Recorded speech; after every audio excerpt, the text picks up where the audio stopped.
And welcome back. This is attempt number 2 at episode 4 because I am a complete numpty.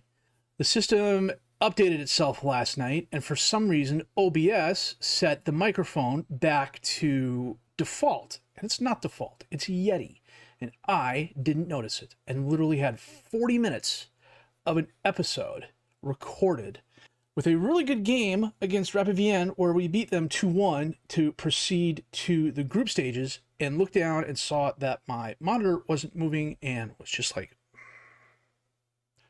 6 years I've been doing this, and still stuff like that happens. It's absolutely embarrassing. But as you can see, since the last game where we lost to Torshavn, we beat Ashalin's region, their regional club. We played a really rotated side. We beat them 3-0. We beat RapidVN away 3-2 thanks to goals by Fry, Zaka, and Gauto. And then we drew with Servette thanks to a 91st minute Jovanovic goal that clawed the drawback for us. It was just one of those games where it seemed every highlight was going for them. And at the end, I was resigned to a loss, and we managed to sneak a goal in and claw the drawback. And then we beat RapidVN at home 2-1 thanks to goals by Gauto and Jovanovic again. And then they lost a man in the 44th minute. And I just kind of played defense, and they got one goal in the 53rd minute that was actually really nice. But after that, it was really game over. There was just nothing they could do. So we had the draw for the group stage. As you can see here, we're playing Bodo Glimt, Maribor, and Rakow. Those are the 4 teams in our group. It's a very tough group. They are all good squads. Bodo Glimt are the giant killers. They knocked out Roma a couple years ago, and then it's just, Maribor's a good squad, Rakow's a good squad. We got our work cut out for us. The good news, however, is that by getting to the group stage, we made enough money to almost pay our rent.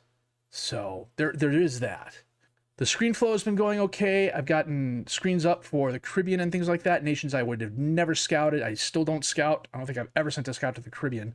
I've sent a scout to Jamaica once before, and that's, I guess, in the Caribbean, but not the Caribbean as a whole.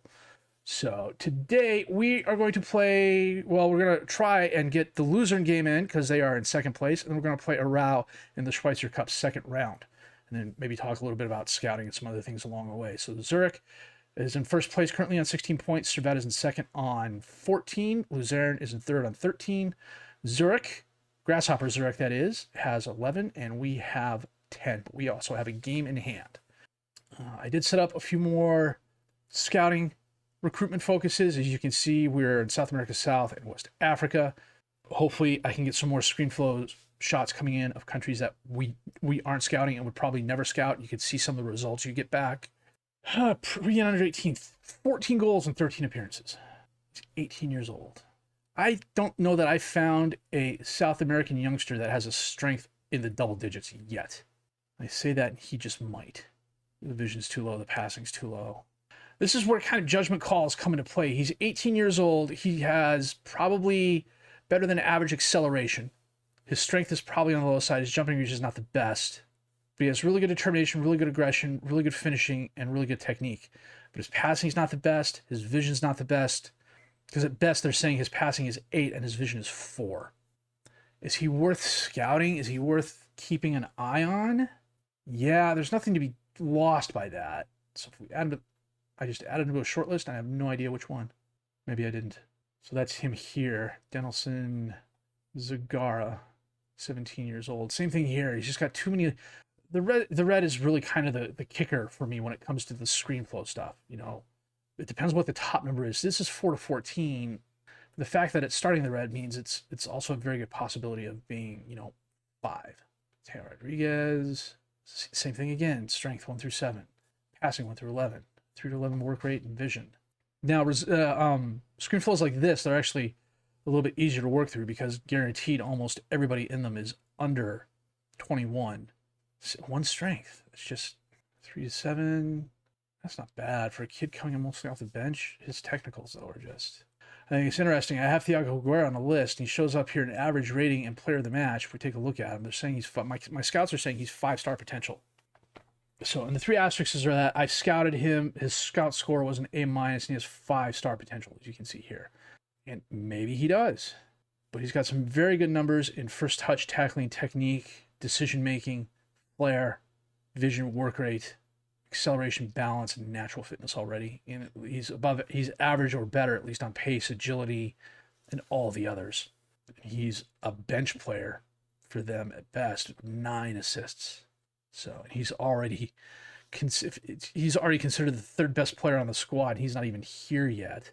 And they're saying his value is 300 to 2.9. Now I've got a 2.3 transfer budget left. I've also got about €1 million to fool around with. Let me talk to the agent here about Higuera. Doesn't want to talk to us. That's fine. We'll keep you on the short list. But what's interesting is that he doesn't really show up anywhere else. He doesn't show up in dribbles, doesn't show up in he shows up in assists, player of the match. It doesn't show up in distance covered. Maybe I can change this to passes completed. Now he shows up there. Okay. No, this passes completed. Is that not going to change until I go here and then go back? No, so it's 7.6 miles. Could be an issue with the skin. Kobe 28 goals and 8 assists. Esteban Gomez, 17 years old. Hey, he actually may have double digits. Then again, his jumping reach is probably not on the good side, and his stamina is not on the good side either.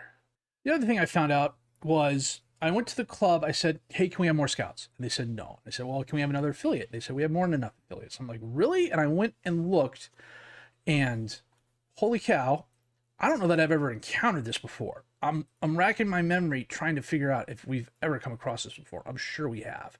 But we've got like 30, 40 affiliates easily all over the world. And the interesting thing is, like, the vast majority of them we're not paying any money for. And Concordia is the only club I can send players to.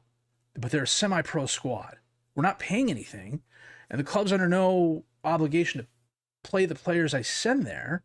But then it's like, okay, we've got clubs in Switzerland, clubs in France that are amateur stuff like that. And we're just there for, like, the scouting. And I don't understand this in the least.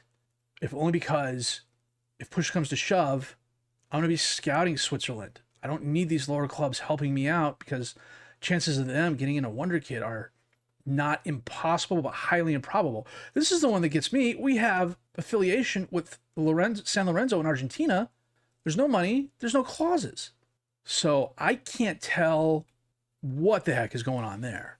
But do I have to cancel all those in order to get a few more affiliate links back to get the loan farm up and running? I don't know. I would prefer not to, if only because I don't know what the long-term effects of canceling all those would be down the road. As you can see, Juan Gato is our best player so far this year. 9 goals, a 7.38 rating. Fry and Schmidt each have 4 assists. Hits, he's a keeper. That's why he has a 99% pass completion. And Gato has 3 player of the wars managed. Zaka has 1 red card, and a bunch of other guys with 1 yellow. I gotta fix my scheduling after that. Loan officers made for Gasser. Yeah, you're not going to Cruislingan because they want you to be a fringe player. You can go to Soderschweiss, Olympique de Genève, or here. Oh, we're playing Luzern, and I completely forgot the starting lineups. We got Hits and goal, Drager, Komas, Barisic, and Schmidt. Well, that's not the... You know what? Look at this. Zaka is already aggressive. So we're going to have Hits and goal, Schmidt, Barisic, Komas, and Drager as the defensive back 4. Keimlin, who is a lone player that we just brought in. Fry and Zaka as the midfielders. Malone and Demir as the attacking mids. And Jovanovic up top as the strikers. We are literally a couple of games off from the Rapid Vienna game, which is why I've got a fairly rotated side going. I gotta rotate this real quick. Becca. Friday. Becca. Beloko. Becca. Garden. Girardin. Out to Dorn. Dorn driving forward. Crosses it in. Hits, knocks it away. Jovanovic heads it down to Schmid. Back and forth. It's knocked out into space. Dorn recovers. Beloko. Oku. Out to Friday. Centers it. Oh, Jashari picks up the carom and they score. Oh, that was a clash at the top of the box. It wiped out like 3 of my players, it looked like.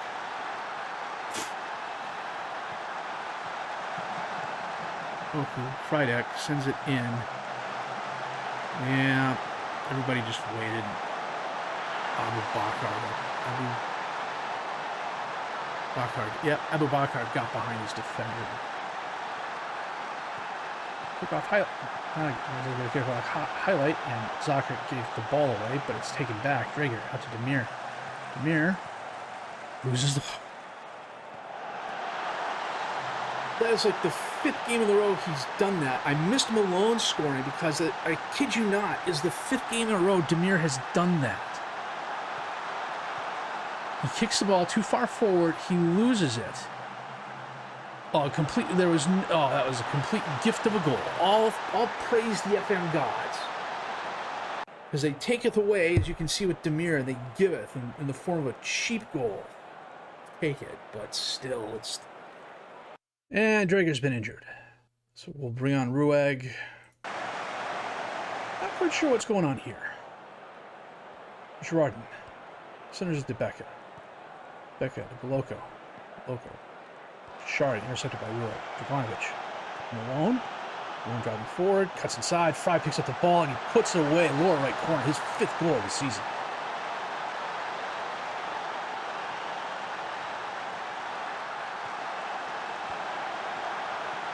Admittedly, that did not look intentional.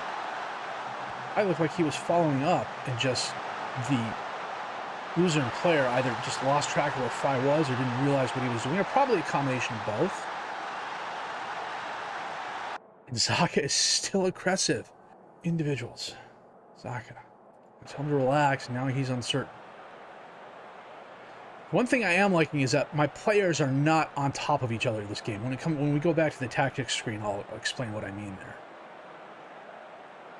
I've got to swap this around because we switched to Zaka. Oh, that was close. Barisic to Schmid. Out to Malone. And he loses the ball. What is this? Girardin to Dorn. Dorn cuts it inside. Back to Girardin. Girardin. I'm going to say Girardin. It's probably incorrect, but it sounds cool. Haas back to Becca. Oh, ball stolen by Rueg. Demir. There's no one around to lose the ball to. Now there is. Oh, what a nice goal. That curled in from distance. It looked kind of weak, to be honest with you. Like there wasn't a lot of power behind it. Zaka gets the ball to Demir. He drives forward, cuts it inside, and it really wasn't that powerful of a shot. It was just outside of the reach of Loretz. So what I was referring to earlier with players being on top of each other, in earlier games, my deep-lying playmaker and my ball-winning midfielder, Register, whoever I had there, would literally be right on top of each other, or right next to each other. So the way I countered that was I had the deep-lying playmaker playing out wider a little bit more, and that actually helps because it equalizes the distance between my winger, my wingback, and my deep-lying playmaker. And then Drager likes to cut inside a lot more anyways, but it solidifies our shape. You know, and the danger was, if you have two guys right on top of each other, how are they going to contest a space or essentially communicate and talk to each other? I'm going to bring Ivanovic off simply because I'm dead-ass tired. We'll get Zaka off before he decides to go nuts and get another red card. I'm saying Comas is injured, so I'll bring him off and bring on Kamoin. 2-star current, 5-star potential kid, 16 years old. He's already this good physically. He's already this good mentally. This kid's got a future. Coleman up to Rueg. Sigwood to Fink. Pass over Malone on the wing. And Dorn takes the ball away, but Malone takes the ball away from him. Schmid to Kaiman. The 16-year-old doing a decent job. Gets the ball back to Fry. Fry crosses it to Sigwin. Demir. Oh, and Fink scores his first goal of the season. They're going to say he's offsides. I'm not a fan of the man bun, okay? If you want a man bun, you have to ask yourself this question. Is your name Toshiro Mifune? If the answer is no, don't get a man bun. Something tells me Demir misplayed that ball.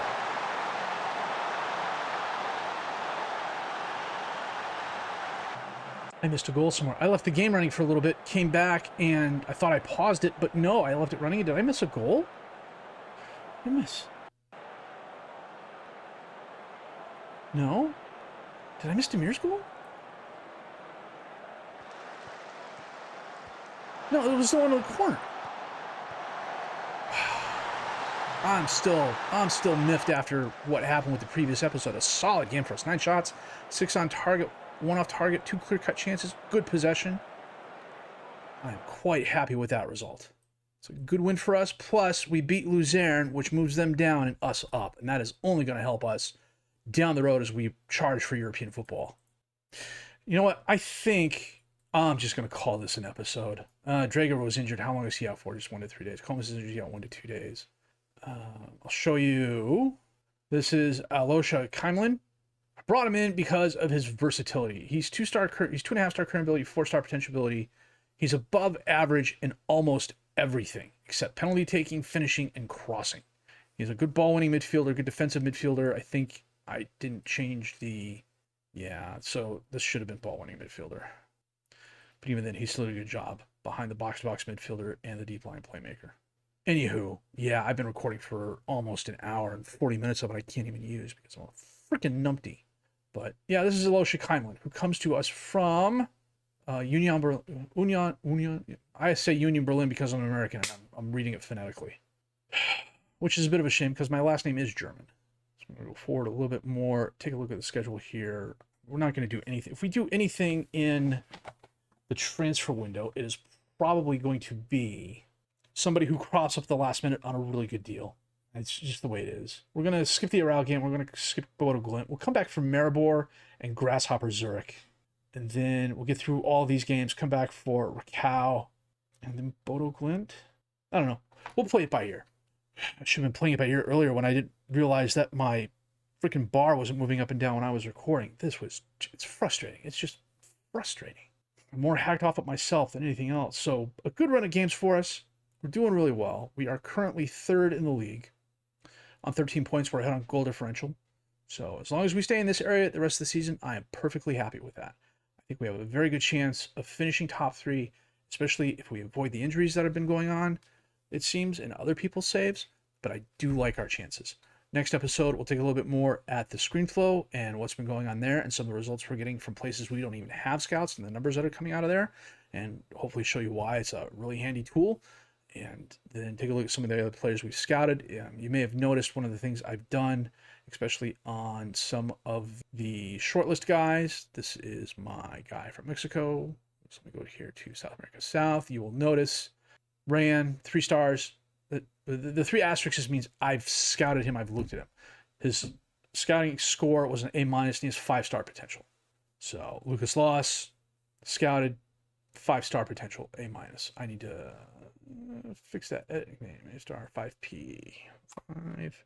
So let me save the game here. Apologize for the other really good episode. That was a really good episode. I really think it was. It was very informative. A lot of information in it. It didn't have much volume. I'm gonna harp on that for a couple episodes, maybe not. Hopefully I might be able to get over it sooner rather than later. But a really good game for us today, a really good result for us today. We've made some money in the Champions Conference, or in the European conferences. We made some money in European football. I'm quite happy with that. As long as we break even financially, I will be happy. I have to figure out what's going on with all these affiliates because they're stopping me from getting me one I can use, and do a little bit of research on what happens if I cancel all of them. I don't understand why we have them.